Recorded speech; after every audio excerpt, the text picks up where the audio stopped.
gives him the time. When he opens up the floor is open up to men. Men.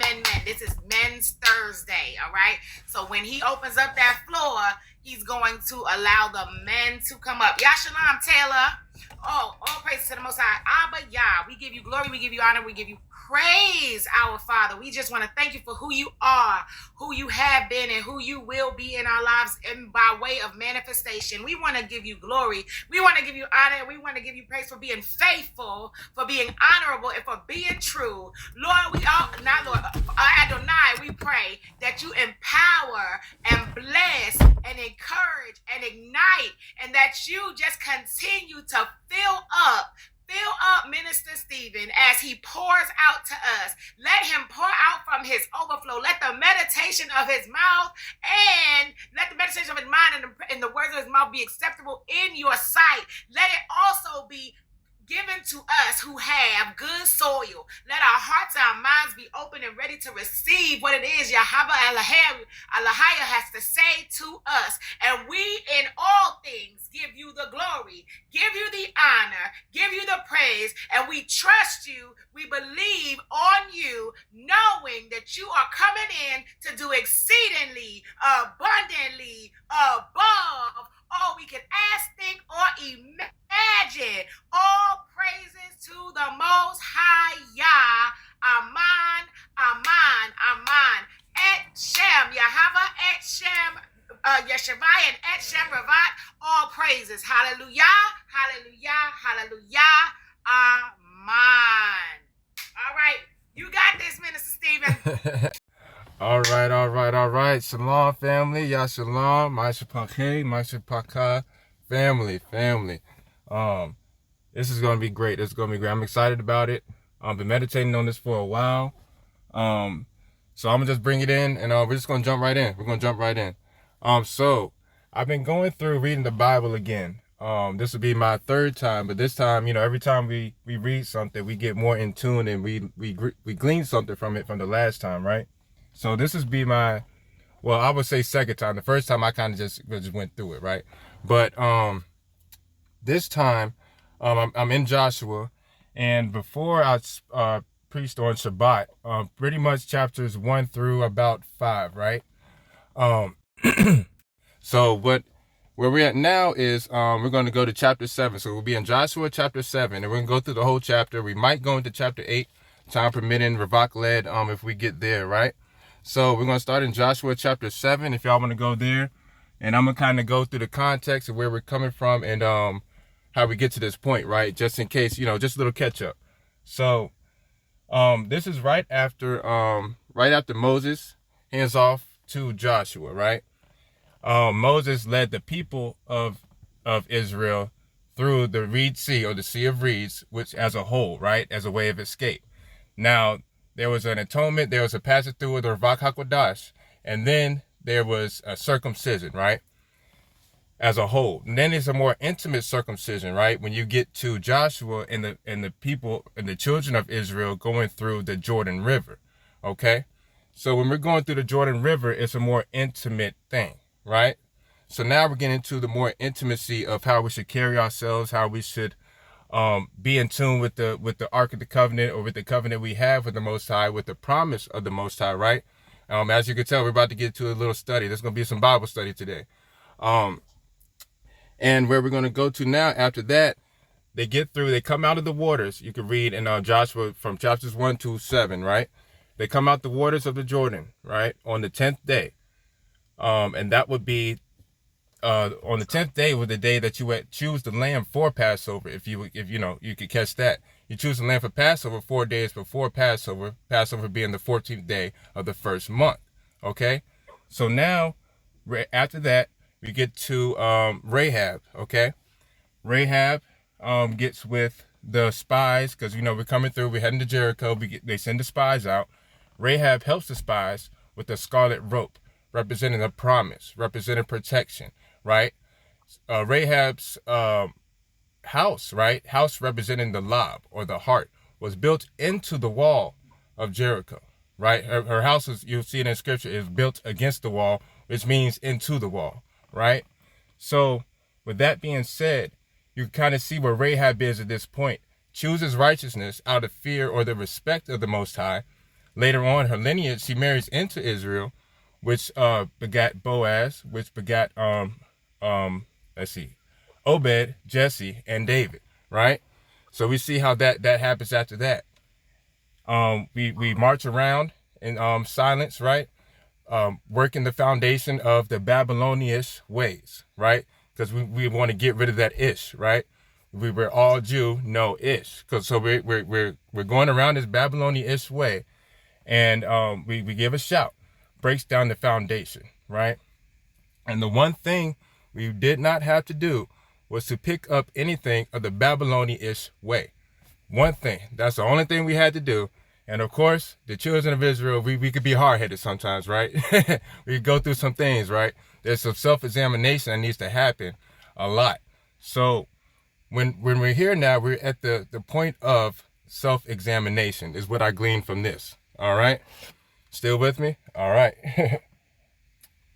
Yes, sir. Let's go. So in chapter 7, we're going to start reading there. Prayerfully you got there by now. Joshua chapter 7. We're going to start in verse 1. All right. Let's eat. Okay. So it says, but the children of Yashrael, or Israel, committed a trespass in the accursed thing. Right. And we're going to stop right there already. All right. So the children of Israel, when it says the children of Israel, right, in my studies, that's a more intimate thing with the lineage of how we're supposed to be. The people of Israel are more of a whole, right?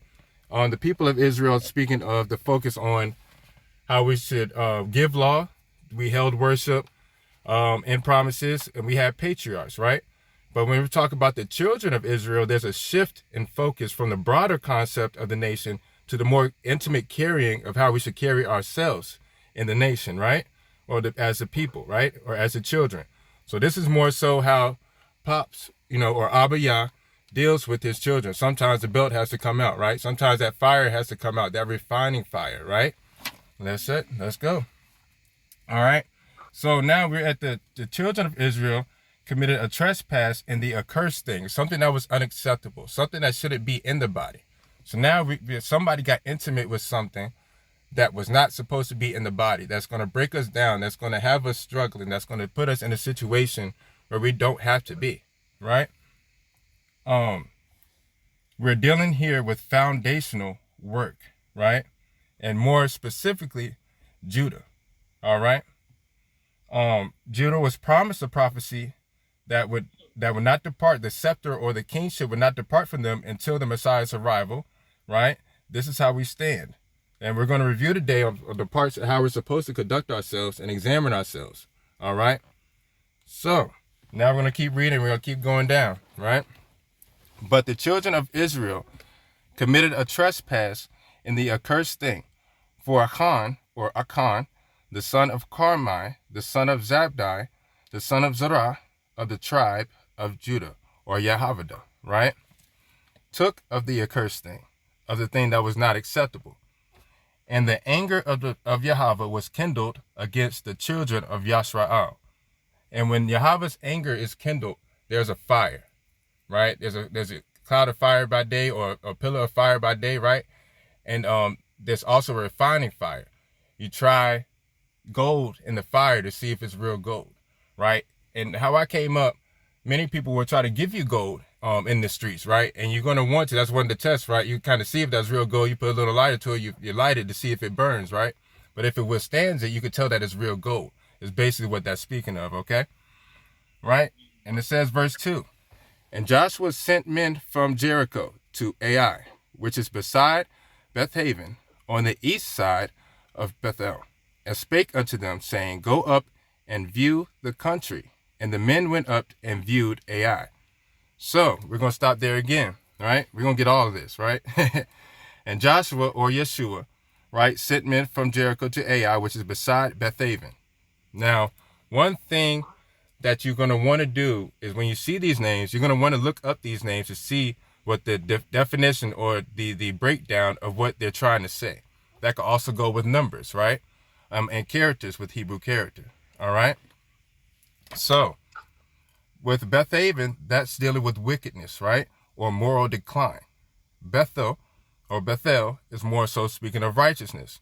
And when you can see Bethaven on the east side of Bethel, eyes to the east, right? So it's a lot. It gets real deep, right? So between the place of wickedness and between the place of righteousness is where Joshua sent these people to go see what we have to do or what we should do, how we're going to stand, right? And the men went up and viewed Ai. Now, verse 3. They went between the place of righteousness and wickedness, right? You had to trust these men, right? And they returned to Joshua and said unto them, let not all the people go up, but let about 2,000 or 3,000 men go up and smite Ai, and make not all the people to labor thither, for they are but few, right? Says, we should be all right with about 2,000 or 3,000 men.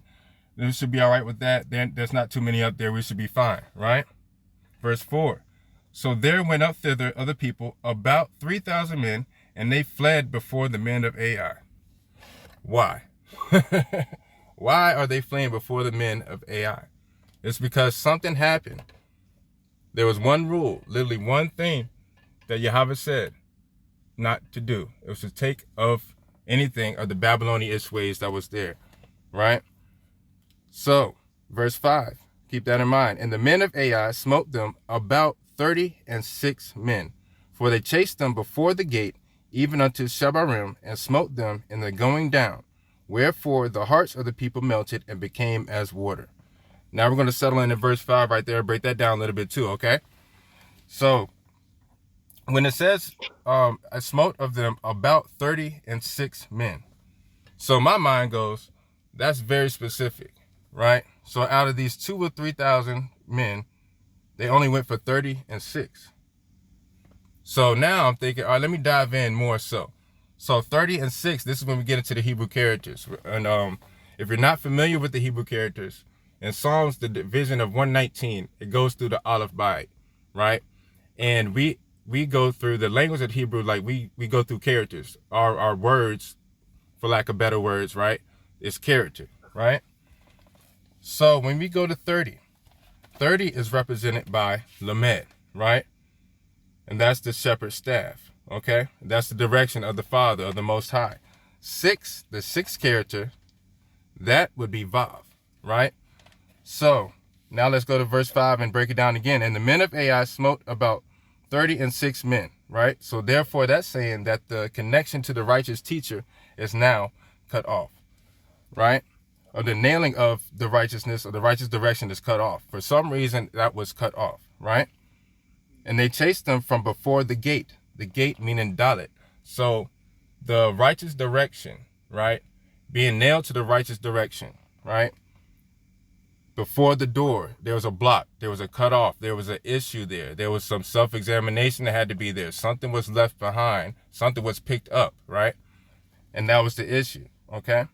Now we're going to go to verse 6, right? Well, let's go back to verse 5. And the men of Ai smote about 36 men, right? That's being nailed to the righteous teacher or the teacher of Yahweh, right? For they chased them from before the gate, the Dalet, unto Shebarim, and smote them in the going down, which is on the hillside, right?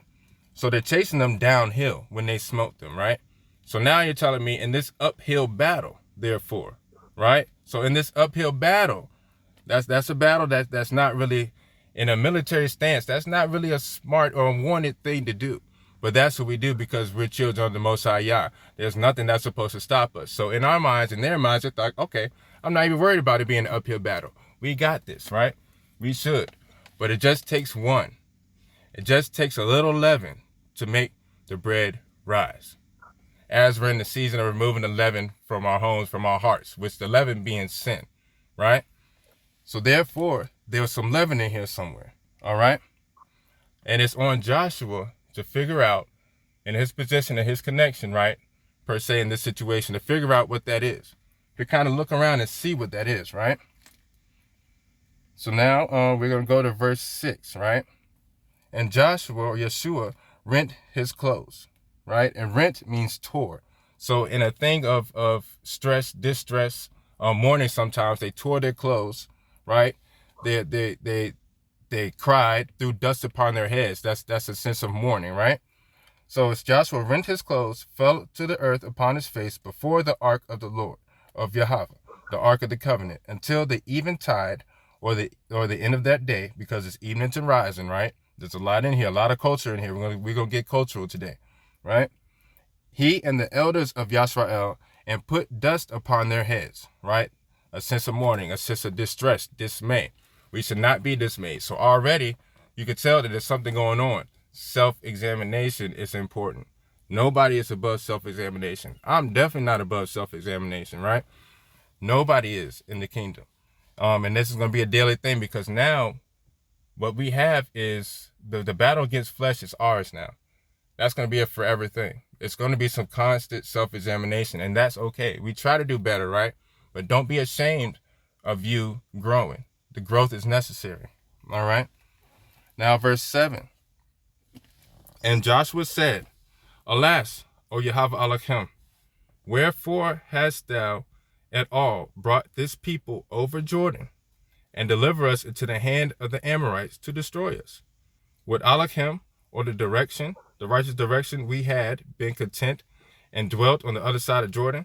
Basically saying, for all that, we would have just stayed over here, not even bothered coming over here. For all that, no, now we have doubt, because we done seen the situation. Salah on that. All right. And it says, verse 8, O Yahweh, what shall I say when Yisrael turneth their backs before their enemies? For the Canaanites and all the inhabitants of the land shall hear of it, and shall environ us, or close us in, and cut off our name or our authority from the earth. Basically, it's like they're going to talk crazy about us, because they done seen us. We'd have been carried all this way. They done heard about us. We about that. And now we're over here looking crazy. Now it's like, man, now it's shame. Don't be ashamed. Just grow. Look to see what's wrong. Self-examine yourself and keep moving forward. That's part of the walk. There's a refining process, right? And what wilt thou do unto thy great name, or thy great authority, right? Now, verse 10. And it says, And Yahweh said unto Joshua, Get thee up. Wherefore liest thou thus upon thy face? Basically, what are you doing? And it's what got me on this point, right, is that Joshua's prayer was cut off. Joshua's prayer was cut off. And that stood out to me, because when you're in a sense, right, and you could kind of see that the Ark of the Covenant is not the problem, right? The Ark of the Covenant is still there. So that's not the issue. The issue is, it's a more intimate thing. It's a more accountability thing. Again, self-examination, right? Now, let's see. Yahweh said, why are you on your face? Get up, as in, you should know what this means. Look at your predecessor. Look at Moses. When something went wrong, right? There was something wrong with the people. There was an atonement for the people. Remember the golden calf, right? And remember, before going into Jordan, not everybody, not the people. It was the children of Israel that made it through the waters of Jordan. Not the people as a whole, because there was a refining process necessary, right? So he's saying, now that you've seen this from before, what are you on your face for? Like, this ain't on me. This ain't on me at all. The Ark of the Covenant is still right there in reach of you. Obviously, right? Because before, we could see before Joshua, if there was a touch of the Ark of the Covenant, right? And then later on, there was an issue, because there was a loss of life, right?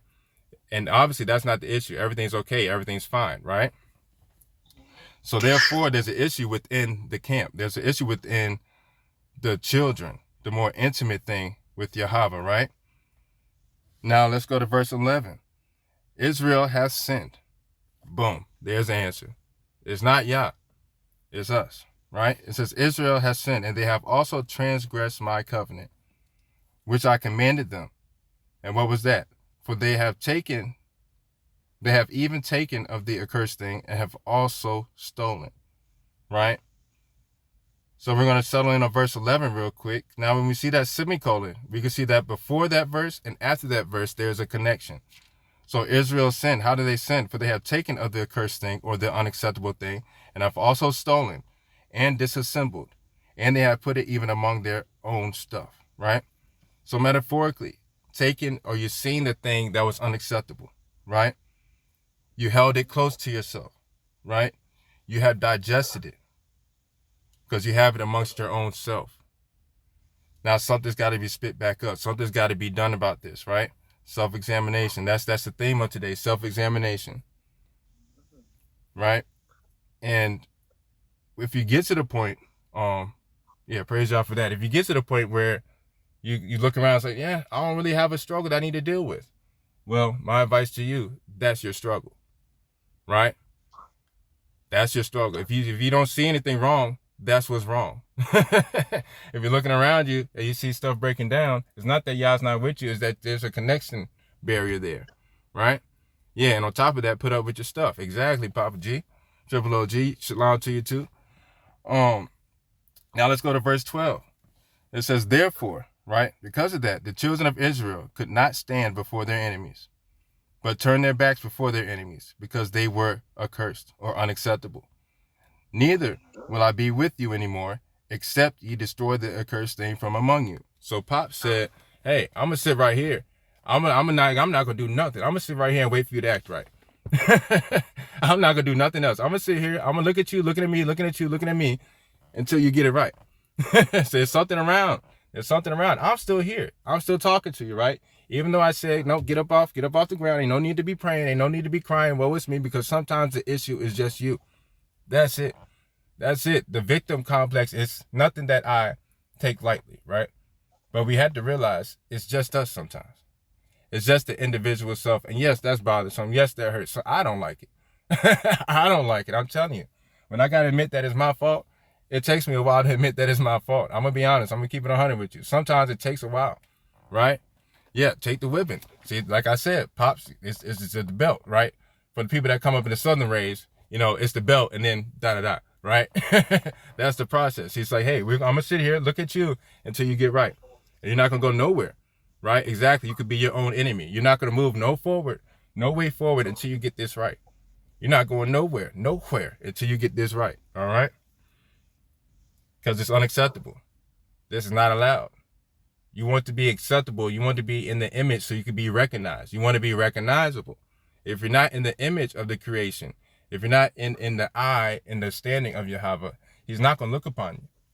He's not going to leave. There's always a way back, but he's not going to look upon you. You got to be in the image in order to be seen by the creator of his creation, right?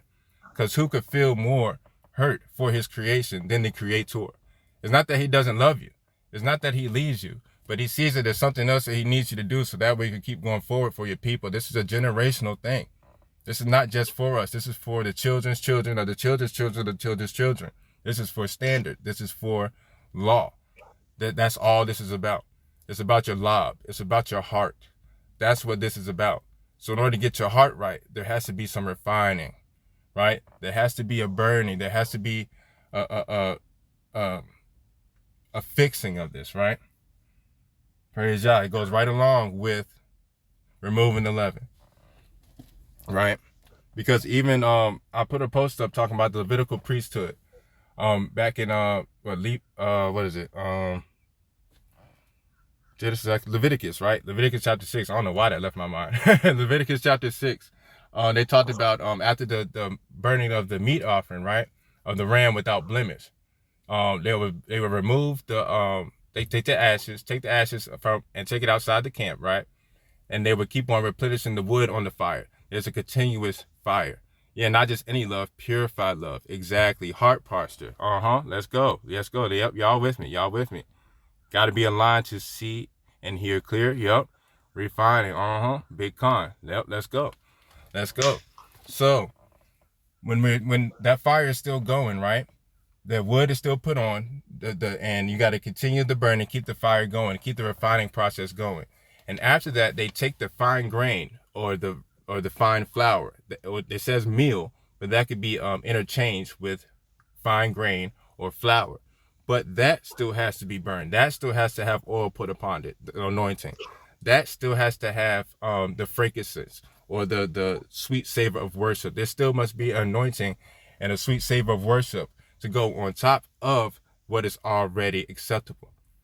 So all the way around from Leviticus to the end, outside the 66 books, really, there is always a refining process. There's no getting away from that, right?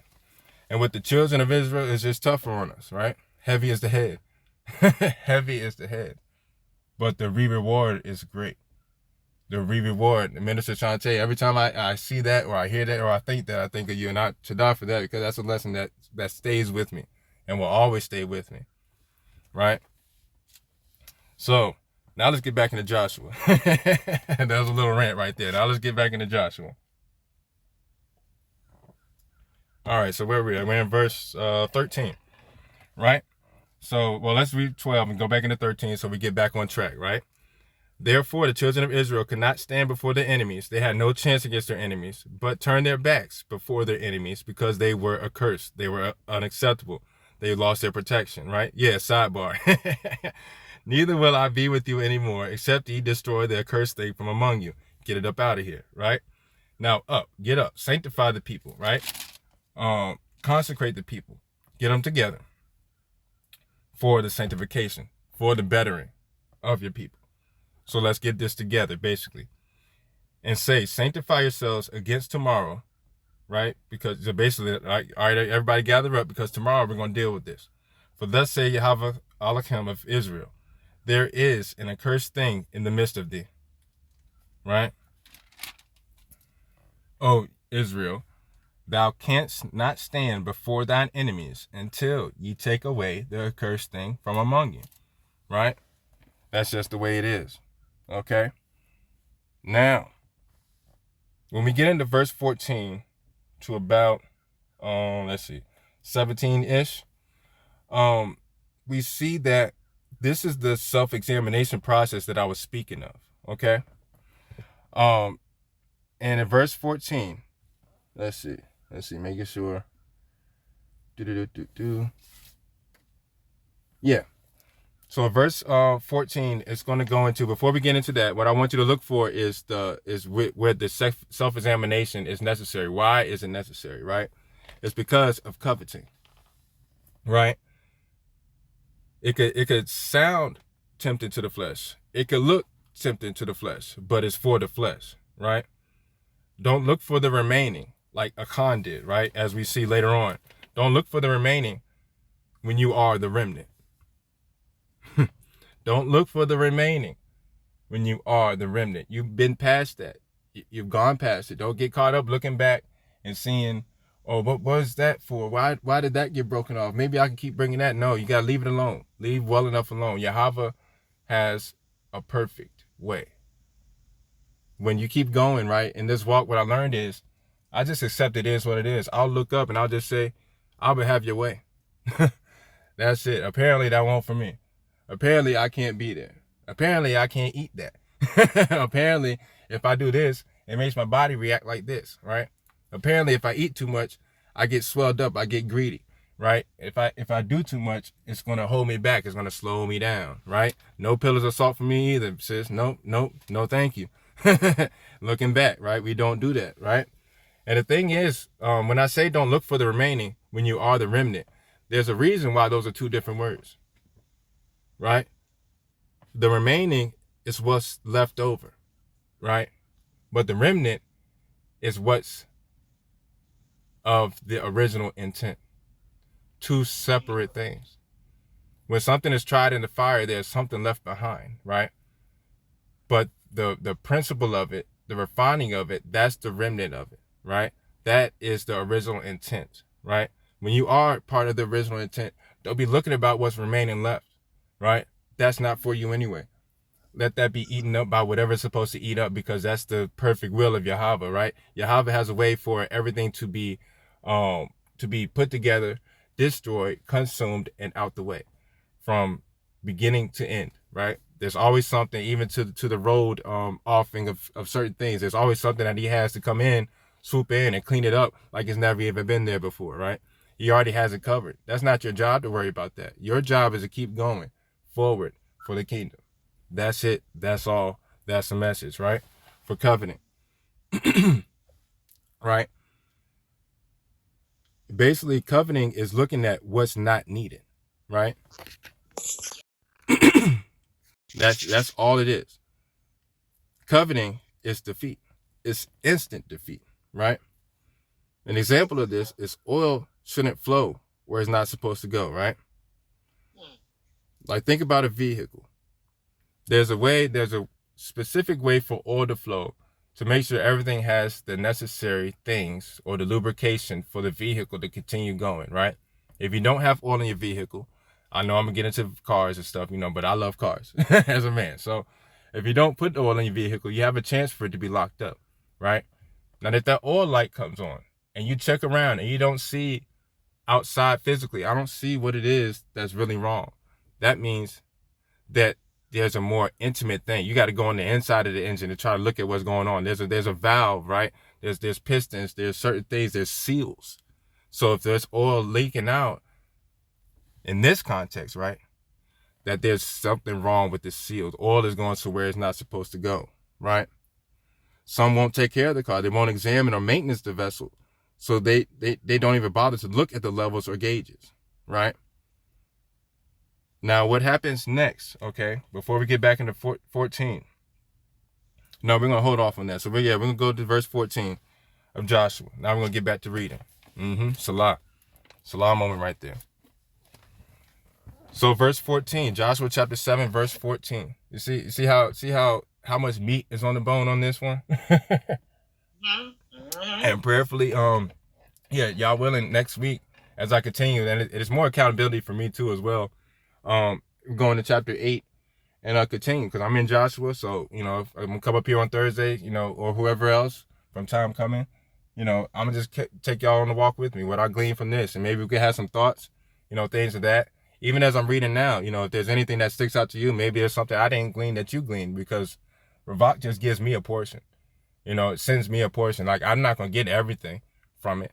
Ravak it moves through everybody, right? So if there's something else, write it down, jot it down. Let's see where it goes from there. After I get all this up off that Ravak had me, that led me to glean from this. All right. So we're going to Joshua chapter 7, verse 14. It says, "In the rising, therefore, ye shall be brought according to your tribes or your branch. And it shall be that the tribe which Jehovah taketh shall come according to the families thereof, and the families which Jehovah shall take shall come by households, and the household which Jehovah shall take shall come by man." Right? Now we're going to stop there, because that's very specific. Oh yeah, I'm going to cook, auntie. I'm going to cook. Right? That's very specific, right? There's a lot that goes in there. So why are you telling them to come by the tribe or the branch, and then by the family, and then which is the branch, right? And then by the household, and then by man? I question these things. I want to know what is that for? Like, that's very specific. Just like with the 30 and 6, like out of all those people, 30 and 6 or 36 people out of everybody, that's kind of like, that's very specific, right? So here we are again. It gets very specific. So in the self-examination process, right? You want to start by the branch or the law or what you're supposed to be doing, right? Where are you supposed to be for your position? Are you in your position? Are you playing your position well? Come on, big brother. Or are you underplaying your position? Don't overplay your position. You be in position, right? So that's more speaking for like the law or your branch, right? Because Judah was worship, had kingship, Levitical priesthood of the Levites, Benjamites, warriors, right? So in this case, it'll be dealing with Judah, right? But what I want to break down more is the examination process. It starts from where you're supposed to be. Are you where you're supposed to be, right? And that's your family. Are you with your family? Are you in tune to what you're supposed to be doing with your family, right? Because the reason why there's different branches is because we all work together to help each other. This is a kingdom work. There is one kingdom, many castles, but one kingdom, right? And then you come by the households. The household, again, is the love, right? That's the intimate process, right? And then shall come man by man, right? And that is to see what your soul is attached to, what spirit your soul is attached to. The spirit of coveting is in this part, right? So, because we know that the flesh connects to the soul, and the soul connects to a spirit. It's not the person that's really technically doing it. It's what that soul reached out and connected to is the issue. You go for the root, right? That's what you're supposed to do, right? Come on now. Come on, big sis. Like you told me, hey, get everything, right? Let's go. So let's keep going. So that's part of the examination process, right? So now let's keep going to verse 15. And it shall be that he that is taken with the accursed thing shall be burnt with fire. Refining process. Now back in them days, right? That was some crazy work, but it was that's what was done, right? But we're gonna take it metaphorically, right? For TikTok purposes, okay?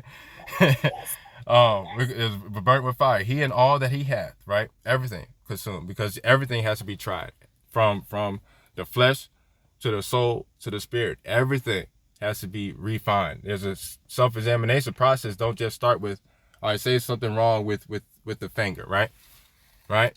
With the finger, there's a finger on the outside of the finger. It's like, all right, I got cut, but maybe that's affecting the vein inside the finger, right? Or maybe that's affecting the vein. That's the blood flow. Now you're going all the way into where the blood flow is pumped from, the heart. But then the heart is connected to this and that, right?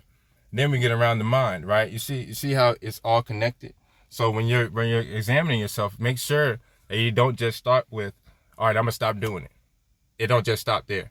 It's that you have to make sure that you put up a plan to prevent this from happening again, right? Write it down, make it plain. It's not the making it plain simply understood, but it's more so writing it down so that the next person that come against this, right? Because it's not just one, it's all of us, and it's going to flow through. It just happens, right? The battle with flesh is ours now. So when we're writing it down and making it plain, it's so that somebody else who comes along is able to see, all right, this is what happened. This is the solution. This is what I should do. Boom. Now they can move quicker. Now we're quickening the whole family. Now we're quickening generations. Now we're cutting off things that shouldn't be there, right? Yep, the calves pump the blood up to the heart. You have to walk in faith for it to reach your... Come on now. Come on now. You have to walk in faith for it to reach your heart. Come on now. Yep, checkpoint. Man, let's go. All right, back in 15. Because he hath transgressed the covenant or the promise of Yahweh, and because he hath wrought folly in Yasra'el. Now, folly is a lack of wisdom.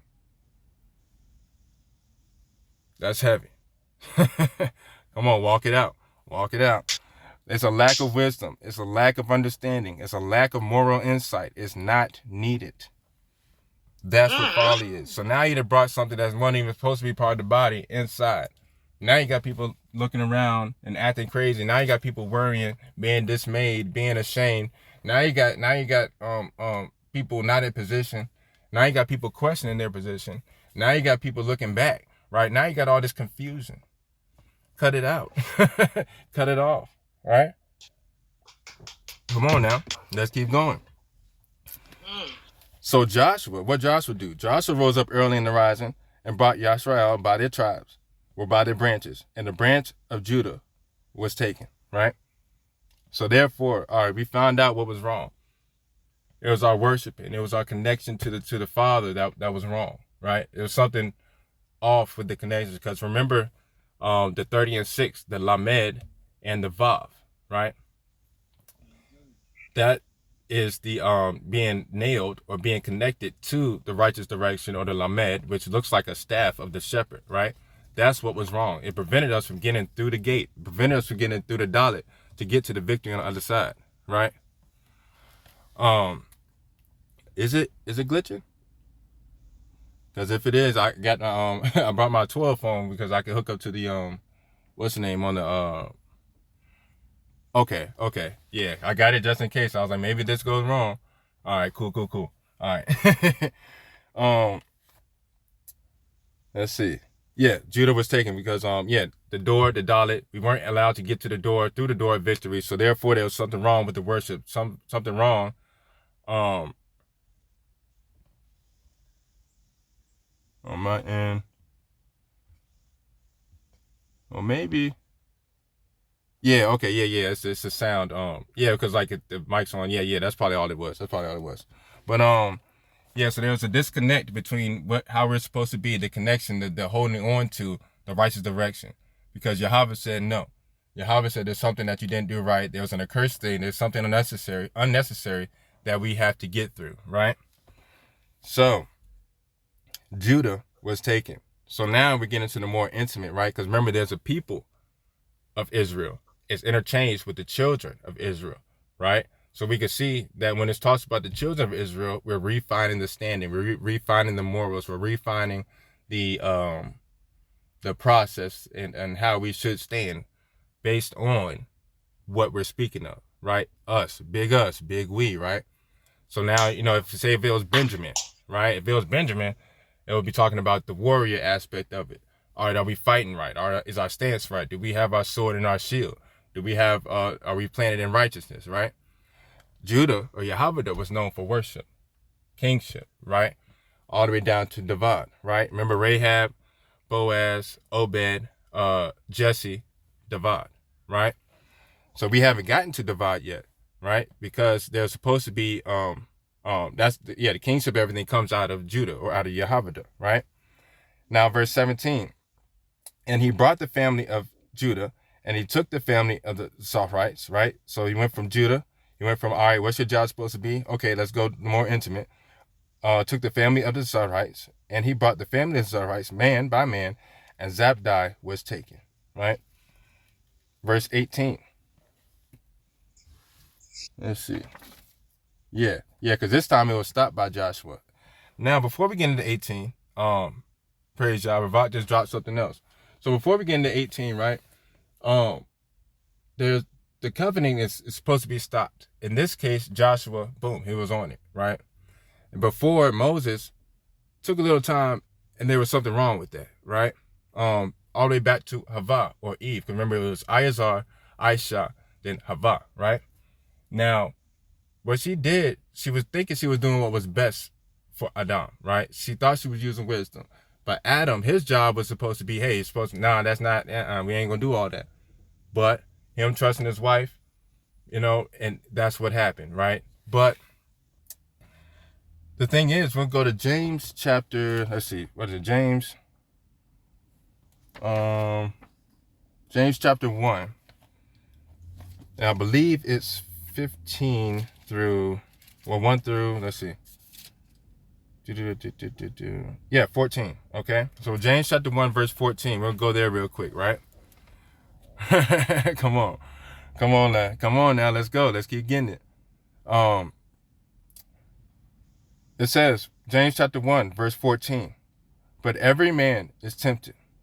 Every man deals with the flesh, right? When he is drawn away of his own lust and enticed. When he gets that coveted, right? Then when lust hath conceived, it bringeth forth sin. What did Achan do? Right? When against the will of Yahweh, brought forth sin. And sin, when it is finished, bringeth forth offering. Not of Yah, cut off, right? Do not err, my beloved brethren. Do not make mistakes in this. So now we could foresee what's about to happen, right? There has to be something fixed. Something must be cut off, right? And he brought his household, verse 18. We're back in Joshua chapter 7, verse 18. Let's jump on back. Boom. And he brought his household man by man, and Achan, the son of Carmi, the son of Zabdi, son of Zorah, of the tribe of Judah, was taken. And Joshua said, Achan, my son, beloved, give, I pray thee, glory of Yahweh Elohim of Israel.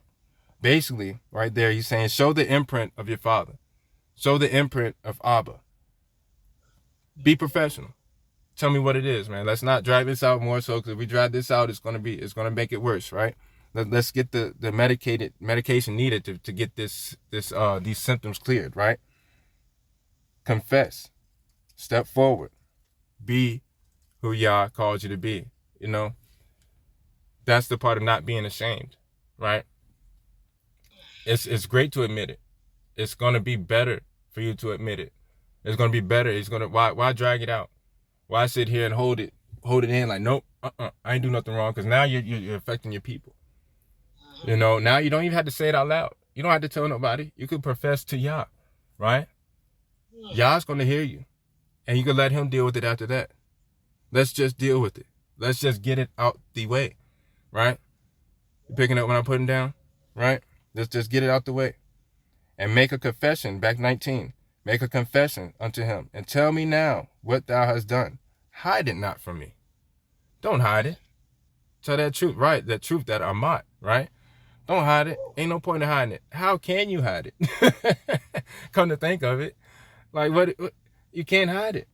It comes up. Everything that's not supposed to be part of the body is rejected naturally by natural law. Like, come clean. That's it. Get up off your chest. You're going to feel way better. Trust me. Like, and then just stay out the way. So that way you won't have to get that back up on you. That way, you'll be all right. That way you don't have to worry about going through this again. Hide it not from me, right? Because Joshua being the one that's now, in a way, the mouthpiece, right? Or the connection, right? The appointed leader.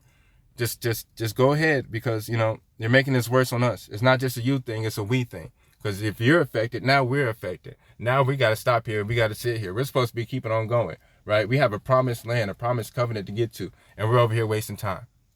Pass the first test the first time. Let's go. We over here wasting time. We got stuff. We got work to do. We got the expansion to be doing. We have kingdom work to do, and you're over here just lollygag. Let's keep going. Let's get it. We're stronger than this. We're stronger together, right? And if you don't admit to it now, you got to admit to it later. So let's just get in there now and do the work we're supposed to do while we're here. So that way we can hear that, well done, my Tabah and faithful servant. Take it on the chin. Bruises go away. Cuts heal. Let's go. That's it. We all get cut. We've all had bruises. We've all been dinged up. There ain't no difference. There's no difference. And when you're ready to, and when you do, you'll be accepted right in. That's it. Yeah. That's it. Give up that unclean stuff. And it goes perfect with the season of removing the leaven from your home. It takes a little leaven that makes the bread rise. That's it. I was speaking about that nun, that area of maturity and perfection and affection, the AFFECTION, right? Right back in forgiving, right? Because when you get to that place of maturity, right, and perfection, it's lost in a troubled place. This is where I got that from.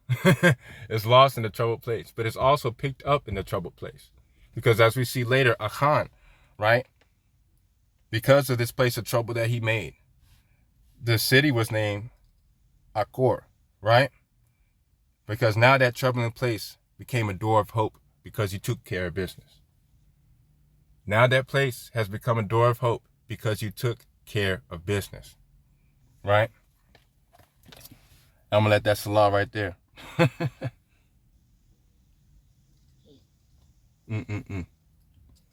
All right. Now let's go to verse 20. And Achan answered Joshua and said, indeed, you right. You got it, bro. You got me. Indeed, I have sinned against Yahweh Elohim of Israel. And thus have I done.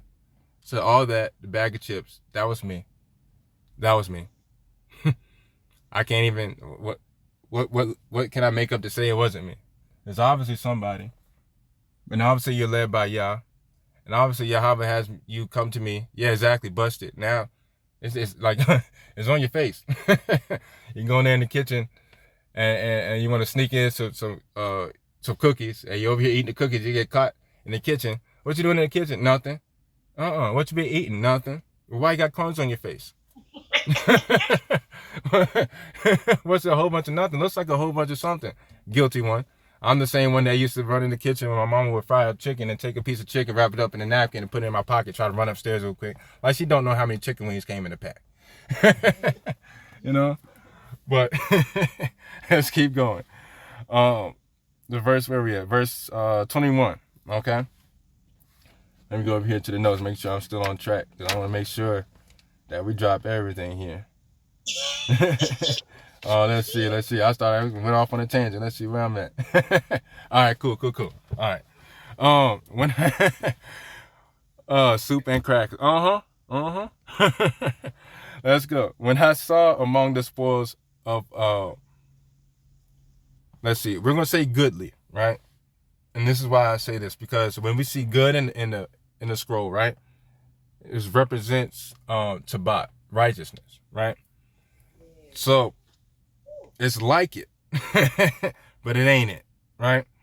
So when I saw, so with that fleshly eye, for that moment, that spirit you attached to a coveting, when that eye saw the Babylonish garment, right? That ish, there it goes. There's the problem. Nothing of Babylon should be in the kingdom. No wanting outside of your position. No grabbing for more that's outside of you. Not having your hands in the pot that's not supposed to be in. Not thinking that your way is the only way, because it's not. Not thinking that you're the only apple of his eye. You know, it's when he saw the spoils of the Babylonish garment, right? The clothing, the covering. So when he put on the covering of wickedness, right? Because again, they went to a place between, where was it? Back in verse 2, between Bethaven and Bethel, between wickedness and righteousness. Right? And he said, I saw among the spoils, among the things I was not supposed to take of. Reminds you of a story that happened way in the beginning, right? About a shot, right? The reason there was need of a second Adam, right? Saw 200 shekels of silver and a wedge of gold of 50 shekels weight. Then I coveted. Then I said, that looks interesting. Then you look back, right? I coveted them, and I took them. And behold, they are hid in the earth, in the midst of my tent, and the silver under it. Now that I'm reading that, there's more that I can glean from that. But we want to be righteous. I don't want to just start throwing stuff out there. So, Ravak, let me. I'm gonna circle that. So I'm gonna glean in that later. And behold, so basically, he said, I saw the spoils with the fleshly eye. I covered it, and I took. I came, I saw, I conquered. Right? But we're supposed to be more than conquerors, right? So in that moment, what did Achan do? He did a conqueror's thing, because he didn't just touch the little bit of the Babylonians' way. Like, there's a reason why there's a law, right? We should wear certain clothing, because certain clothing affects the body. Or you could take it in this context, when you're seen with a certain clothing, right? Coming from a lifestyle, like if you see a certain color or a certain hat, right, or a certain thing, you could tell where that came from. So basically, when he put this on, now he's looking like he's a part of the Babylonian ways, and trying to be with the children of Yashrael. You're going to stick out like a sore thumb, right? There's going to be a smell of that. There's going to be something that just ain't right. You know, it's like, you said you like this, but you over here looking like this, and it's on your face yet again. You know, maybe he started sweating. Maybe he started getting nervous. Maybe he started darting his eyes side to side, right? Maybe there's a lot going on. Right? So when he saw it, he took it, and he buried it under him in the earth, in the soil, in the righteous, supposed to be righteous soil. Look at that. Supposed to be Tabas soil. And now you took it, put it inside of you, and now you buried it in what's supposed to be righteous ground. Yeah, kind of funky. Yeah, like it's not supposed to be there. But now you took it to yourself again, and now you put it in the righteous ground, Tabas ground. Now you done casted the seed to the side and grabbed the seed of a Babylonian way to try to plant it into something that's not supposed to grow in. It's not supposed to be there. Pluck it up. Get it out. Get that beam about your eye. Because before you start accusing your brother, right, you point one finger, you got 4 fingers pointing right back at you. Or 3, technically. You know, we're not going to get too deep into that. But, you know, it's something wrong there, right? You hit it in the earth, in the adat. And that's probably what it was. You know, when something's not supposed to be in righteous ground, that's going to irritate the father. That's going to make them like, look, these people, these children just won't listen. They just won't listen. I just told them. I told them one thing you're not supposed to do, and then you think you can hide it from me. That's crazy work. How are you going to hide something from the father in Adat, in the earth, that he didn't create. It's gonna come up. Something's gonna sprout up that's not supposed to be sprouted up. There's gonna be say you're trying to plant. You have a section like in I'm looking into gardening, right? So it's best to garden certain things together because of how it grows, right? And some things overtake other things, right? We don't see, but Yah does. Yep. Come on now. There's certain things that are supposed to be together. So say if I got over here all this these potatoes, right? But yet a stalk of corn that came up over here. How did that get over here? Because now it is stuck out. Because you see potatoes, they're more underground, right? The corns, they're stalky, right? They shoot right on up. So you can see that it's not supposed to be planted in those grounds. It's supposed to be over here. So it's not supposed to be mixing with this over here, right? Make it make sense. Come on, Mama Mavis, make it make sense, right? Now let's jump back in. Verse 22. So Joshua sent messengers, right? And they ran into the tent. They ransacked it. They flipped it because they said, we're not going to have this. We're going to figure out what this is. We're going to see if that's right, right? And behold, it was hid in his tent and the silver under it. Because I believe, right? Because silver, I got some notes on that. Yeah. Okay, yeah. Anywho. So Joshua sent messengers and ran to the tent, and behold, it was hid in the tent and the silver under it, right? And they took them out of the midst of the tent and brought them unto Joshua and unto all the children of Yashrael, right? So it's a family thing, right? Ransacked, and brought them unto the children of Yashrael. Now we're still dealing with the standing of how we're supposed to stand with this, right? We're still dealing with the morality of this, right? It's still a more intimate thing because now it's just the children of Israel, right?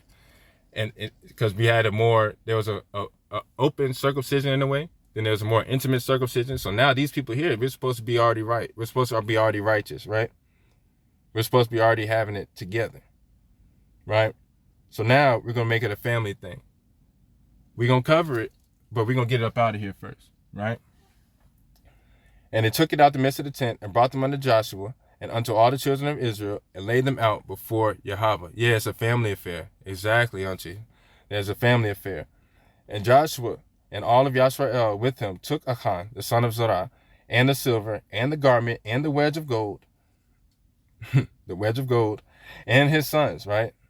And his daughters, and his oxen, and his donkeys, and his sheep, and his tent, and all that he had, from the top to the bottom, right? Everything. And they brought them into the valley of Achor, right? There's supposed to be, we got to get up all that. There can't be a remainder of where the remnant is supposed to be. You're not supposed to have no remainder in the place where the remnant is supposed to be. And yep, and it's chillings. Come on now, I can hear the accent in that, Papa G. That's how we talk, ain't it? All them chillings, I'm telling you. And Joshua said, verse 25, and Joshua said, why hast thou troubled us? Why did you do this? Why did you bring this in here? You knew better. One thing, there's a lot of laws. We're gonna trespass against some of them sometimes. I do, like why? Like, but when we trespass, it's like, hey, we're supposed to be getting it right. But then you think about it, once you get past and once you correct yourself, it's like, why did I even do that? What was I even thinking? You won't. It was a spirit that you were attached to, right? And Joshua said, why hast thou troubled us? Why did you bring this trouble on your people? We're supposed to be family. Why did you even think about doing this? Why did you even think about excommunicating anything that will put it on yourself? Because now you put yourself in a place where you had to be kicked out. Now you put yourself in a place where you can't stand. I want you to be with me, but how you acting right now, you can't be with me. Like, why? Come on, the lecture before come on now. Oh, come on now. Because you always got to stand before the judge. Ain't it? It's like, hey, why? Like, come on now, let's talk about this. Like, remember coming up when you had to get a whooping sometimes, and you had that talk, like, now, why did you do that? Now, it intimidates you because you see the belt in the hand. It's like, why did you even do that? And you over here like, I don't know. And you try to say, you might say sorry, Salakia or something, but it ain't gonna work. You still gotta get the sentence. And you're sitting there like, why? Let's talk about this. Before we even get there, like, let's talk about this. So that way, you have the right spirit connected to your soul, so that way your flesh acts right, right? We're gonna at least get this right before the sentence, right? We're gonna make sure you're in the proper standing before the sentencing, right? And I'm gonna see you again because we done got it right. We done got it righteous, right? Because the thing is, when you're reading through the Bible, right, or through the scroll, a lot of ways what I like to do is have a metaphorical mind. I have a creative imagination, right? I love art, you know, I love animation, I love how things put together, right? So thinking in a metaphorical mindset is what really helps you glean the meat or the lessons from what's left, right? So you see the words, but what you glean from it, that'll be helped by having a metaphorical mindset. Just a little advice, right? See, big sis. Yep, you helped me out a lot on that too. Come on now, iron sharpening iron. Let's see. Let's see. We're in verse. Took them out. Verse 25. Yeah. And Joshua said, "Why hast thou troubled us? And Yahweh shall trouble thee this day." Because he's going to protect his children. He's going to let you go through it. But he lets you go through it because it's your protection. How? How?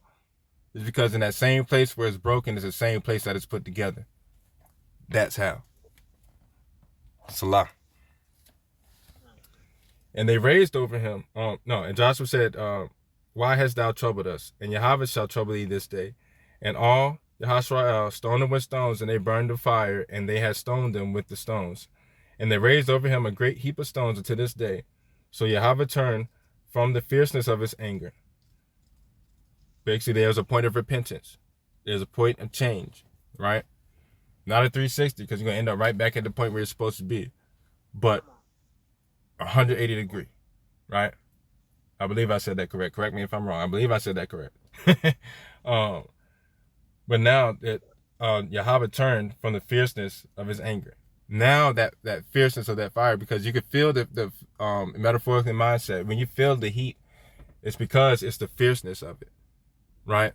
It's because there's a appreciate you, Big Bruder. It's because there's a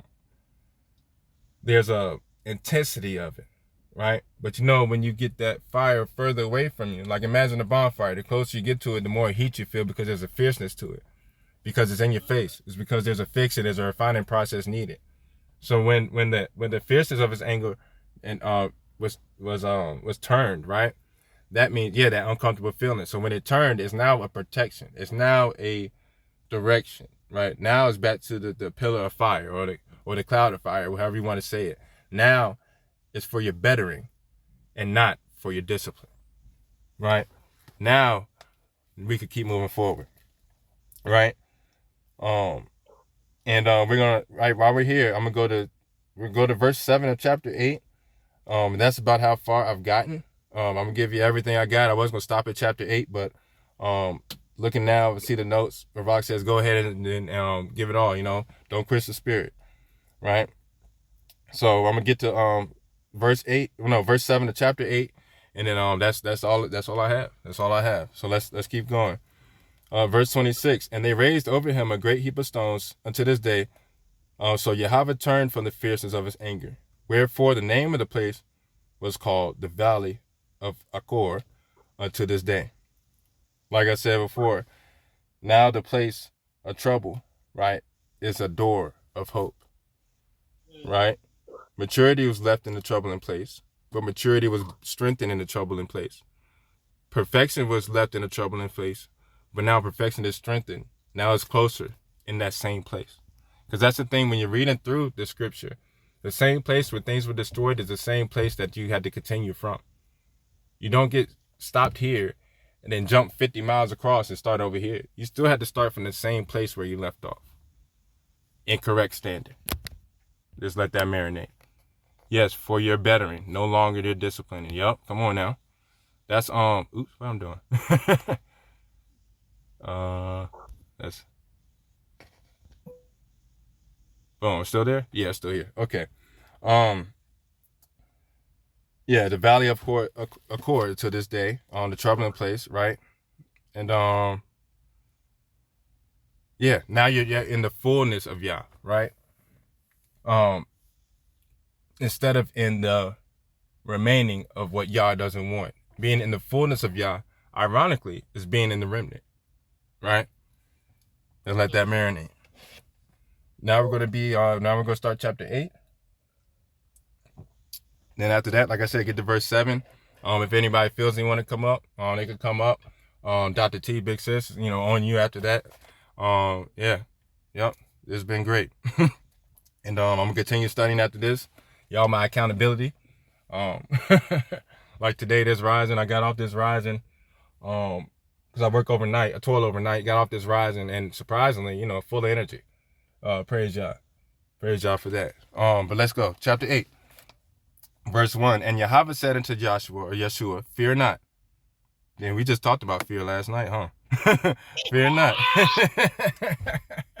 Look at that. Come on now. Huh.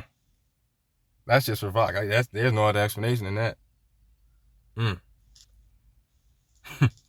Fear not. You still teaching with my camera on, so I just want to read this next line, okay? Because it literally 41:10 of Isaiah say, "Be not dismayed, fear not, be not dismayed." This says, and Adonai said unto Yeshua, "Fear not, neither be thou dismayed." That's all I want to say. You got this. Come on now. hey, let Ravak lead. Like, come on. It's what is it? The proof is in the pudding. That's it. That's all. That's the message. Fear not, neither be thou dismayed. Don't be troubled by it, right? Oh, don't give respect to the things of the Babylonian ways. Don't give respect to the remainder. Keep your respect on the remnant. They're not dismayed, because now you're back in proper standing with covenant. He said it's okay now. It's all right. It's great now. Now that you've done what you need to do, come on in. Let me give you a hug. Right? Take all the people of war with thee and arise. Go up to Ai. I have given into thy hand the king of Ai and his people and his city and his land. So that was that easy, huh? Wasn't that easy? Ain't that all we had to do? Come on now. Now verse 2. And thou shalt do to Ai and her king as thou didst unto Jericho and her king. Only the spoil thereof and the cattle thereof shall ye take for a prey or a prize unto yourselves. Right? He's like, now I'm telling you this time. Now listen. Only the spoil that you're supposed to take is the cattle and for yourselves, right? That's it. That's all, right? Let's do it right this time. Let's do it righteous this time. Like I said before, let's do it righteous, right? And lay thee an ambush for the city behind it. So basically that's saying, don't fear, right? From verse 1, don't give respect towards the things of the Babylonian ways. Like I said before, don't dismay, because now you're back in proper standing with covenant. Now get back into the position of war. Now get back on your feet. Now let's get it. You got your feet right. You got your feet right, because if your feet too close, you fall back easier. Do you have your proper stance? Do you have the keys? Do you have all the fruits of the Spirit? There are many fruits in the one Spirit of the standing of the understanding of Yah. We got it all together now? Now you're listening. Now you're picking up what I've been trying to put down for y'all the whole time, Yahweh says. Right? Boom. Now let's get ready for war. Now that we got Judah back in order, now we can keep going. Now let's do what we're supposed to do and go where we're supposed to go towards the promise of covenant. So Joshua or Yeshua arose and all the people of war to go up against Ai. And Joshua chose out 30,000 men of valor and sent them away by night. And he commanded them, saying, Behold, ye shall lie in wait against the city, behind the city. Go not very far from the city, but be ye all ready. Right? And I and all the people that are with me, I will approach unto the city. And it shall come to pass when thou come out against us, as at the first, that we will flee before them. Right? So now I say, hey, remember what happened before? That strategy, we're going to make it look like it was before, but that's not what we're doing. Remember before, we went up the hill in an uphill battle, ended up turning around and running away. Now we're going to do the same thing, right? We're going to do the same thing. We're going to act like we're scared, but we ain't scared.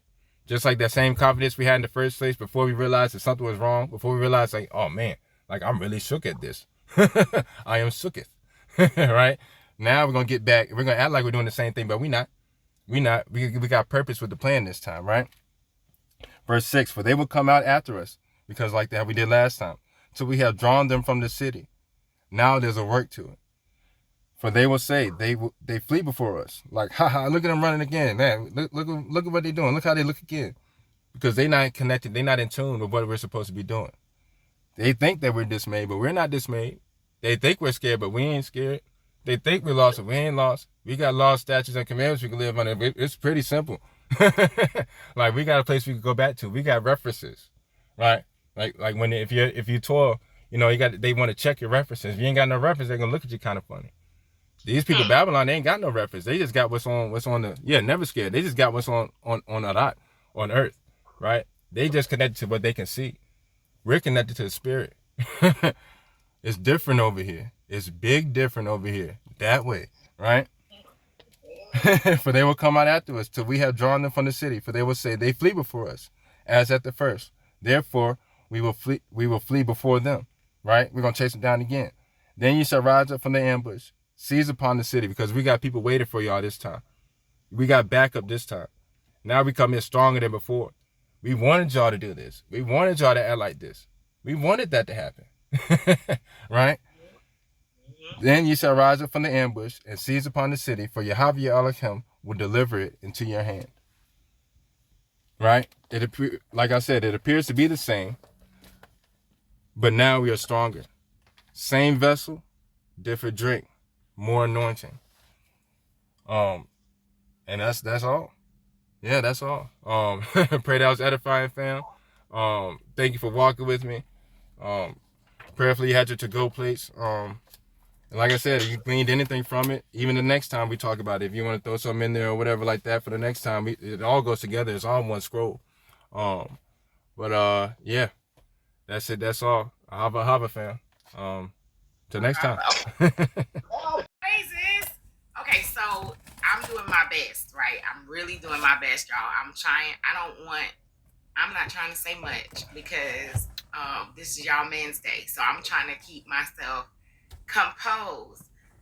So any of our men want to come up, please make a request to come up. Add to, come on. That thing was too bad. Okay, listen, I'm over here, but there's a song that says it's bubbling in my soul, it's singing and crying, right? It's bubbling, but if y'all don't come up, I'm just gonna take up some time since y'all ain't coming up. Okay, look, first of all, this is my favorite. This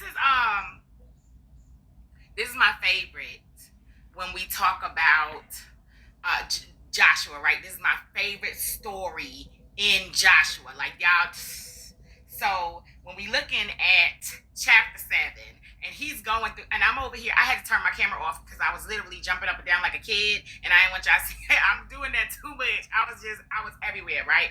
Oh, you put in your request? Let me see. Oh, yeah, we got some requests right here. I got Bruda. I got Papa G. All praises. All right, let's get these men up here. I'm not talking. I'm gonna let y'all talk. This is gonna help them. Go ahead, Poppy. I didn't want to cut you off though. I didn't want to. Yashalam, Yasharel. I didn't want to cut you off. I wanted you to say what you had to say though. Okay, here we go. I had to take a few notes from this right here, but Minister, Tadah, Mr. Stephen, you done showed out. Al-Kadesh done showed out through you.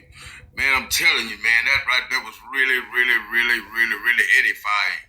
And it was a couple of things that I found out. You saw it, I was laughing, but it's really not a funny thing. It's not funny at all. But you know, we have the liberty to look and see what happened, and it's funny in a way. You know, the way that Yah presents himself and the way that he says things and all that, man. Because you know he got that humor.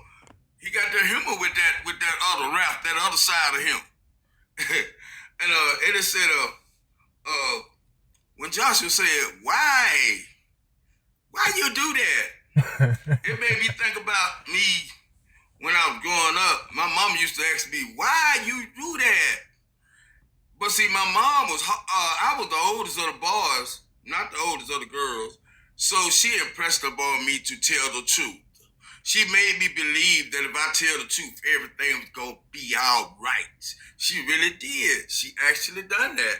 And so when it was time for her to for the correction, and she come and asked me, why did I do it? The only answer I had was when I thought about it, I said, because I wanted to. Mm-hmm. And that was the truth. Guess what? I still got that whooping. Mm-hmm. I started learning how to laugh from that time on, man. But now, I'm practicing not to laugh. But I said, either way it go, I'm gonna get a whooping. Wow. So with that lesson right there is just being honest and being truthful to myself. You can't hide from the Most High, no way. See, Mm-hmm. I said I'm a glutton for punishment, but I know I'm gonna get punished because I'm not perfect. And I know something's gonna happen and it's gonna feel real. It's gonna feel funny for me to come and admit something to and see me. I'm the one that I would admit it to everybody, but as a provision for me to admit it to one person, But see, me, I just want to be all the way out there. I want to be something like what is the word? Inspiration for somebody else that's holding back that sin, holding back, thinking it's going just, no, it ain't going to wear off. Unless it's a way you can do it and not nobody know. But I got to tell somebody. Okay, and then his woman, and I noticed that in the chapter, in the 25th verse, that when it came down to taking them down, because Yah had said what to do to them when he get them, and they said it was a great heap of stone. I'm talking about not just some stone, a great heap of stones, and everybody got a lick. Everybody, and they stoned them, probably couldn't even recognize their faces the way I bet they just kept throwing the thing. And it also took me to, and that's the reason why I put in the chat, to Abba for Yehoshaphat. Yehoshaphat came and made it plain. Yeah, y'all was throwing them stones, but some of y'all got some hidden stuff in there. Now, come on now. You ain't perfect. You got that stone, and you went got the biggest stone you can find. So you can kill your brother. And you've been doing this and that and the other. And that made me think about that. I appreciate it. There's a couple other things. There was one more thing. Okay, yeah. It says, I said, it was the tribe of Judah. It was the children of Judah. It was the children of Yashrael, the chosen children, the one where the stuff was at. The stuff wasn't with Benjamin, it wasn't with nobody but Judah. So that lets me know that sitting here as a lion myself, that it's really, really a blessing that Judah, he the hardest on them. We the hardest ones and the most hard-headed ones. But anyway, that's all I got. I just want to be able to just come in and just say that right there. So I enjoyed that so much. You can tell by the way I put it in the chat. I enjoyed that so much. Minister Stephen, you are on fire, bruh. I'm telling you, man. And look, and I know that's a humble thing, I know, and then I already see the humility already, And if you do get puffed up something, I bet you deal with it before you come to us. You deal with it. And then that's a lesson for me too. Deal with it before I come before the people. Deal with my sin, whatever it is. And if I got something that I feel like it's gonna stop me from doing what I need to do, I need to go ahead on and make a plan. And especially if somebody come at me, let me know some type of something like that, then I'm gonna be just like them. I'm not gonna be like my brother who was stoned. I'm not gonna be like him because it's too late. You already got it. But today, because of Yehoshaphat, I don't have to worry about that death. You know, I don't have to worry about that death, so I don't have to be dismayed, and I don't have to be troubled. I don't have to fear in that sense of the word, because I could get back in the house, you know. But I ain't gonna just go do something just because I know I get back in the house. See, to me, that's the Christian mindset, you know. So no, I'm on my way to perfection. We gotta keep it moving, man, and we're gonna keep it moving. We're gonna grow. I love y'all to life. That's all I got. Salah. That way. That way. That way. Hava, first and foremost. Baby Bruder, that was y'awesome. That was y'all amazing. Wakako Dash had her way. Yes. So, like we said, it's going to bring it, right? So, like you told me the other day, sometimes I might be a little more honest than you used to, and that's what you and Pop y'all land me back on it. You can't charge me with what I already did. So remember that movie with the Eminem kid when he got out and he was rapping? He said everything they was gonna say about him first before they you can't charge it. But yeah, so what? I'm fat. So what? I got a splinter in my eye. I ain't yeah. Now what you got? Now what you got? If you remain blameless, how can they charge you? How can you be charged with what you? Yeah, so you ain't throwing no rocks and hiding your hands. We ain't none of us innocent. No one man above the mob. So we sat in all of these lessons, and then what did we absorb from all of these lessons? Did we take the meat and really spit out the bones? Did we really take heed to where we was going? We showing up, because as we talk to each other, I can recall so many things that's like, wow, like that sense of humor is amazing. Like, remember that? Remember that? If you keep your hands, especially if you're a minister or a moray or whatever, if your hands clean, nobody can charge you with nothing. If you telling us $100 all the time, ain't nothing nobody can come out and say, oh, that's such and such. Everything is not for everybody. Everything is for everybody when it concerns the body. Like we talk, if it concerns the body, it is. Because if you already told me, they can't tell me nothing about you. When I say I rock with you, I rock with you. There's ain't no, yeah. So certain things are for husband and wives, and certain things are for this time, that time, and the other. But take heed to what I'm saying. Nobody can charge you with nothing that you already keep it a buck with. And they don't mean stand on business and be crazy and be out the spirit and act in your flesh. No flesh, no, right? No, so we're not talking about that. Y'all all know me. I'm not talking about that. What I'm saying is, if we gonna hold each other accountable, and there you go, Pop, y'all. We ain't switching up. So we gonna hold each other accountable. I want to forgive like I expect to be forgiven. You hear me? Ain't nobody trying to keep being from no broken homes, man. Been through too many broken homes. Too much divorce, too much man. I don't desire that no more. It's the whole reason why I sold out for this truth for Dad, because he said he was gonna send me a family. I want to see my family prosper. Ain't come here for no more division. It's enough of that. I'm over that. I don't want that no more. I'm gonna get up out of here, man. We gonna get ready, man. That's all I had to say. It's the big we. Is us. The unity that we build is gonna pass down to these children. They already seeing weirdness at its finest. Let's be different. We was taught better. And even if we wasn't taught better, now we know better. And like my people, but my favorite cartoons, knowing is half the battle, man.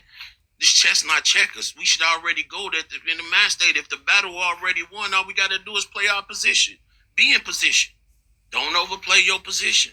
Don't outthink yourself. Don't think you smarter than you are. Just do what you got to do. And you won't never have to question. You got people that'll protect your name when you're not in the room, and vice versa. That's it. Hava. That's all. I love y'all to life, like we say. God shalom. God shalom. You know, this is right. TT Michelle put it in there. The biggest thing is obedience, right? Each one of us play a part in that unity, right? Submit and be led. Come on, Hawanda. Each one of us play a part in that unity. So when we're looking here at Akan, right? And they're in the land of I, notice they broke it down branch by branch. right? Family by family, household by household, and then finally we get man to man, because Yah is dealing with the whole of the matter. He's not trying to break us up. He's keeping us unified. And as Pop Yah said, it came from the chosen vessels, right? And so Yah is literally trying to spare and keep the family together by saying, okay, I'm gonna look at the big picture. Okay, looking at the big picture, nobody's coming out and nobody's saying, this is what I did to Yesharel. All right, so let's break it down further, right? And let's say, okay, now we're gonna looking at it from a different angle, a smaller angle. Okay, nobody's coming out and saying, I did this to Yesharel. So then he said, we're gonna make it even smaller, right? To say, okay, waiting for somebody to say, I did this to Yesharel, right? And then what ends up happening is you finally get down to man, right? And then you are now I don't know where you put it at. what? And what was done. Oh, you want another one? All of it. And so the thing is that sometimes things take place because we have a hard time seeing people recoup or gain the consequence of their action because we love them, right? Because we love them, we have a hard time looking at Yah giving them the result of their actions. But in order for us to maintain unity, we have to unify with those who are going to maintain holiness, who are going to maintain righteousness. Bruder Charlie said, being blameless. When we are in a space where we can confess our faults one to another and be honest, like, yo, this is where I'm at. This is what I'm doing. And I know, like Papa Yah said, look, we all got some dirt, right? Nobody's out here living in perfection. We're all striving for it. So it's when you're being honest about, look, it's somebody in here that could say, you know what? Yeah, they like, oh, I found out that Dr. T does this, that, and the other, and the third. And they like, oh, you just found out? We already knew. We already knew because she confessed that she working on that. She been working on that, right? It's not a hidden thing because sin that you want to keep, you hide. But when you're striving for righteousness, you're honest, right? And so what we want to do is we don't want to take sin that we want to keep like he did, right? And hide it under the tent, under the ground, in a space. You hiding it where Yah can see it because Yah sees everything. He's omnipresent. So what's the point of hiding it, right? But see, you trying to keep something that don't belong to you. That's why you're hiding it. And so when you don't hide it, when you expose it and say, hey, you know what? This ain't even supposed to be my covering. I ain't supposed to be covered by this, but I done took this thing. And you know something else? I took this. It looked comely to me. It looked nice. It looked real nice. And then I realized this ain't even mine. So I'm just telling y'all I took it. We don't even have to keep it. I don't think that y'all want us to keep. We need to get rid of that, right? And so that's the kind of mindset we supposed to go with. So hidden sin is the sin you want to keep. And the sin, when you're able to open up about stuff, now you have to be open about accountability. Okay, I'm opening up and I'm saying I'm doing this thing, right? Just like I was talking to y'all yesterday about that vape, right? And I promise you ain't nobody telling me to stop. Ain't nobody telling me to stop. They was just like, oh, I get it, I understand. But I couldn't understand because Yah was saying to me, I can't do thus and thus. So I had to say, okay, well, I confess my fault, right? And I put it out there. And this is what it was with me. But now I have to say, I'm not doing that anymore, right? Same thing when I was smoking blacks. I had to decide to stop smoking blacks. Same thing with, because my issue has always been attack my gift. Where's my gift? And you have to understand that things come to attack your gift. And if you're not able to withstand, right, the things that are attacking your gift, if you're not able to overcome that, you are putting yourself in a position to suffer a consequence that the Most High is giving you because you're not walking in your gift in the fullness that he called you to walk in that gift. It's not about people. The sooner we get to a point when Bruder Charlie say, look, I'm tired of divorce. I'm tired of broken families. You know something? I was just telling Minister Lil Crystal today, I've never had a home. I've lived in houses. I've paid rent, paid mortgage, but I've never had a home. I got a dad from Jamaica. I don't got a home there. I was born in Queens, raised in Brooklyn. I don't have no home there, right? I lived in Atlanta. I lived in Arizona. So while some of you can go back to Mississippi, or some of you can go back to Louisiana, or some of you can go back to wherever, and you can call that place home, right? I don't have that. I don't have that. But the thing about it is, I'm not mad that I don't have it. Because when I read my word, Yesharel moved around like Yesharel moved around like nomads. You hear me? Yesharel moved around like nomads. Where Yah is my home. Come on. That's what I'm saying. Where Yah is my home. And who Yah places me with are my people. I've gone through it enough to realize that it's not about the persons, the external persons, right? It's about the gifts and the anointings that he's connecting me with. And if there are persons that refuse to live in the will of Yah for their life, and they want to take their sin because they think it's so beautiful and hide it in the ground that he created, I need you to understand. I will miss your face, but after a while you become out of sight and out of mind, and I'm going to continue to move with those who do the will of my Father, because that's the way Yeshavai worked. He said, who is my mother, who is my brother, but them that do the will of my Father. And we have to get to the point where we're no longer sensitive about people. We are sensitive about the will of our Father. And we hold on to those who will commit to doing the will of our Father. And we're not asking them to move in perfection. We're not asking them to be in the same place that we're in, because some are ready and apt to teach and some are not. But I'm going to tell you right now, look, TT Michelle, she ain't volunteering to get up here and do no 2-hour message. But TT Michelle is going to check on you. She's going to make sure your spirit is okay. She's going to ask you, how you doing? Is your hair doing well? Is your skin doing well? She's going to show love with the anointing that Yah gave her to show love with, right?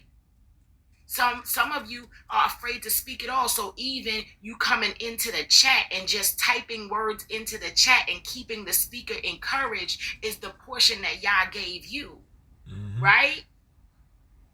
So it's about us collectively coming together and each person doing their part to make sure that we stay in the will of Yah concerning us. We stay in the will of Yah. And so when a person does something to try to bring us out of the will of Yah, just like in this scripture, Yah will break things down to the person and say, okay, you the problem. Let's eliminate the problem. And we have to be okay with his elimination process. We just have to be okay with it. Because he is king. And we are not. I mean, that's... All right, Minister Stephen, you got it. We still rolling till 2 o'clock. I said my portion. I hope. Raj, did you want to say something? Because you came up, but I know you be at work and you just be tapped. Any of the other men before I let anybody else up? My apologies. I'm working right now. I'm just listening in. All right. And I know, Taylor, that was an accident. I see you, but that was an accident. Children of the Most High, I'm going to... Ta-da, shalom. I love everybody. Yes, sir. Yes, sir. Hey, you know what we can do? Bring up that fruit. See if he got something to say. You and your tell him in his safe place. If he want to get something off his chest, he ain't even got to say too much. If he want to pop up, he can pop up. Nehemiah. Yeah, he popped in here. He down there at the bottom. Yeah, he in the building. He down there at the bottom.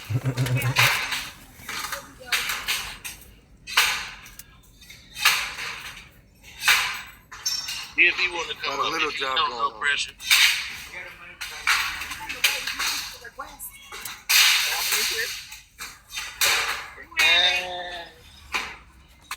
What's it called? I just wanted to say I need y'all to pray for me because I got a style. I look like I got a black eye. My gonna show y'all real quick. Hold up, I'm gonna show y'all. Okay, hold up. It's Y'all alright, see me? next bro. Can we get a Yashalam? Y'all shalom. Y'all can see me? Oh wait. No, you guys still got your camera up. Dang, it's not working. Oh, there you go. Look at the star. Y'all see that? It look like I got beat up. Put a hot time press on it. Everybody keep on saying that. Witchcraft, but I promise you it works. And Salaki if it is, but some of y'all old like I'm old. Remember when our parents used to tell us to take that pencil and lick it and make an X on your eye, and it's gonna be gone by the rising. So I don't give life to no witchcraft, but that's what we used to say when we were young. They used to put a little thing on our eye and make it. But it's the lead. It's not. It's the lead. It has something to do with the lead. Yes, ma'am. So I don't think it's witchcraft, nephew. I think it's just y'all's anointing medicine. But I So ain't that take old. a pencil and you just cross it across, and it's gonna literally. It's yes, sir. Excuse me, I used to get them all the time. I used to get them all of the time. I'm talking about I used to get breakouts on. I don't know, it might have been the food I was eating or whatever, but it was always affecting my eyes. And